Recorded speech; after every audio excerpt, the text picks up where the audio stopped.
Қорқпай-ақ қой. Мен оны жақсылап тәрбиелеп қойғам.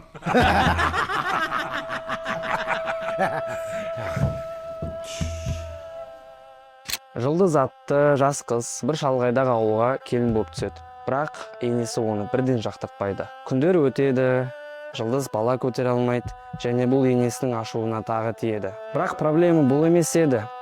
Ақ жүзді, көзі мөлдір, құмыра бел Жылдыз ауылдағы барлық еркектің назарында еді. Бір күні үлкен той болады, және күйеуі тойдан мас болып келіп ұйықтап қалғанда, Жылдыз амалсыздан суға жалғыз өзі кетеді. Жолда келе жатып, күйеуінің мас достарын кездестірген Жылдыз бұл түннің қайғы қасіретке айналатынын білмеді.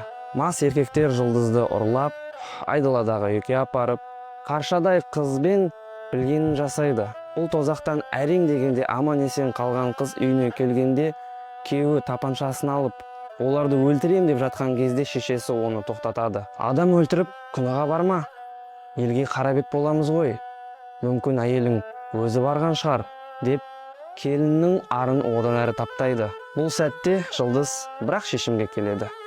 Ол өшін алып, әділеттік орнату. Жылдыздың қалай кек алғанын көргіңіз келсе, Өш фильмін қазақ тілінде біздің Unica Play онлайн кинотеатрынан көре аласыздар.